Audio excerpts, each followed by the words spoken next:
नमस्ते, मैं गजानंद आज की मनुस्मृति की कक्षा में आप सबका स्वागत करता हूं। आशा करता हूं कि मनुस्मृति की इन कक्षाओं से आप लाभ ले रहे होंगे। तो पिछली कक्षा में हमने गृहस्थ अंतर्गत जो देह शुद्धि के विषय में चारों वर्णों के लिए मनु महाराज ने जो शुद्धिकारक पदार्थ बताए थे, है ना, और जो अर्थ सूचिता है उसे ही सर्वश्रेष्ठ शुद्धि बताया था। एवं धर्म आचरण से जो हमारा चरित्र है इसके दोषों की शुद्धि होती है। ये आदि विषय हमने पिछली कक्षा में देखे थे। तो आज हम आगे देखते हैं। अभ्युद्य गर्त्राणि शुद्धयन्ति मनः सत्येन शुद्धयति विद्या तपोभ्याम भूतात्मा बुद्धि जानेन शुद्धयति। ठीक है, तो इस श्लोक में मनु महाराज बता रहे हैं कि शरीर और शरीर के अंग जो है हमारे, वो तो क्या है कि जल से निर्मल हो जाते हैं, साफ हो जाते हैं, लेकिन जो हमारा मन है वह कैसे साफ होगा? सत्य संकल्प से। ठीक है, कि हमको सत्य बोलना है, सत्य आचरण करना है। ठीक है, सत्य भाषण। ठीक है, हमारा आचरण क्या हो? सत्य संकल्प। हम मन में जो भी विचारे वो सही सत्य का पक्ष ले हमेशा में। ठीक है, हम जो बोले वो भी क्या हो? सत्य ही हो, और हमारा आचरण भी केवल सही कार्यों के लिए हो। ठीक है, तो और क्या, जो हमारा जीवात्मा है, ठीक है, अब इसकी शुद्धि कैसे होगी? हमारा मन की शुद्धि के लिए क्या है? सत्य संकल्प है, सत्य भाषण और सत्य आचरण है। और जो हमारा जीवात्मा है, अब इसकी शुद्धि क्या होगी? इसके शुद्धि के लिए क्या बताया महाराज ने? विद्या प्राप्ति। ठीक है, हम ज़्यादा से ज़्यादा ज्ञान का अर्जन करें। ठीक है, और क्या है? जो धर्म का पालन करने के लिए जो तप है, ठीक है, धर्म तो इजीली फॉलो होता नहीं है, तो उसको फॉलो करने के लिए जितने भी कष्ट सहने पड़े उसको सहना।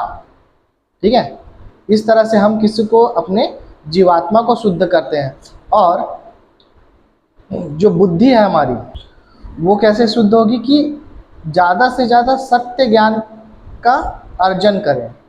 ठीक है, बुद्धि के लिए क्या है कि ज्ञान तो दुनिया में बहुत सारे हैं, कुछ सही है कुछ गलत है। ठीक है, तो उसमें से सत्य जो है, जो सही है, उसका ग्रहण करें। तो इस तरह से हमारा जो बुद्धि है वो शुद्ध होता है। अब यहाँ देखते हैं कि जो मनु महाराज ने इस श्लोक के माध्यम से कितने अच्छे तरीके से हमको बता दिया कि जो शरीर, मन, आत्मा और बुद्धि सभी का शुद्धि कैसे कैसे किया जाता है। अब जैसे क्या है, सब बताते हैं कि मन का मैल धो, मन का मैल धो, है ना। वो एक सॉन्ग भी है हमारा कि उजले तन पर मान किया पर मन की मैल न धोई। ठीक है, और ऐसे कई सारे प्रवचनों में भी आपने सुना कि मन हमारा केवल शरीर ही शुद्ध नहीं, हमारा मन भी शुद्ध होना चाहिए, लेकिन मन का मैल धोएं कैसे, इस बारे में कोई नहीं बताता। तो यहाँ पे मनु महाराज उसको भी बता रहे हैं कि मन का जो मैल है उसको कैसे धोएंगे। कि जो मनु महाराज क्या बता रहे हैं कि सत्य भाषण, सत्य आचरण से मन का मैल हम धोते हैं। और हमारी जीवात्मा की भी शुद्धि बता रहे हैं यहाँ पे मनु महाराज। ठीक है, जीवात्मा की शुद्धि के लिए क्या बता रहे हैं कि सत्य ज्ञान का अर्जन, ठीक है, और धर्म पालन, इससे हमारे जीवात्मा तक की शुद्धि होती है।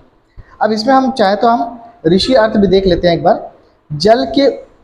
जल से ऊपर के अंग पवित्र होते हैं, आत्मा और मन नहीं। ठीक है, जल से क्या होगा? हमारा जो ऊपरी अंग है वो पवित्र हो रहा है, लेकिन मन और आत्मा शुद्ध नहीं होते। ठीक है, लेकिन क्या है? मन तो सत्य मानने, जो सत्य है उसको स्वीकार करने, सत्य बोलने और सत्य करने। ठीक है, हमारा आचरण भी सत्य हो, ऐसा करने से हमारा मन शुद्ध होता है। और जो जीवात्मा जो है विद्या, योगाभ्यास और धर्म आचरण ही से पवित्र तथा बुद्धि ज्ञान से ही शुद्ध होता है। ठीक है, वो केवल नहा लेने भर से वो शुद्ध नहीं होते हैं। अब हम लोग आगे देखते हैं आगे के श्लोक में। एष शौचस्य वह प्रोक्तः शारीरिष्य विनिर्णयः नानाविधानां द्रव्याणां शुद्धे श्रुते निर्णयम्।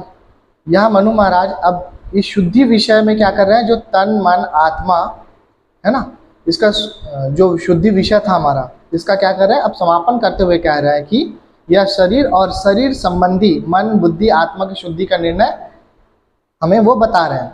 अब विभिन्न प्रकार के पदार्थों की शुद्धि का निर्णय सुनो, क्योंकि हम लोग क्या होता है, कई सारी चीज़ का हमारे कपड़े होते हैं, बर्तन होते हैं, घर होते हैं, तो इन सब की साफ सफाई का विषय भी अभी आगे चर्चा करेंगे। ठीक है, तो आज हम हमारी कक्षा यहीं पर समाप्त करते हैं। अगली कक्षा में हम आगे का विषय देखेंगे। यदि आपको आज की कक्षा मनुस्मृति की पिछले अध्यायों की कक्षा करने के लिए आप प्लेलिस्ट का लिंक जो है डिस्क्रिप्शन में दिया हुआ है, वहाँ से आप पिछली कक्षाएं अवश्य करें। धन्यवाद। हमारे वीडियो को देखते हुए यदि आपके मन में कोई प्रश्न हो तो आप कमेंट बॉक्स में लिख सकते हैं। हमारा वीडियो आपको अच्छा लगे तो लाइक शेयर कीजिए और चैनल को सब्सक्राइब करना ना भूलें। धन्यवाद।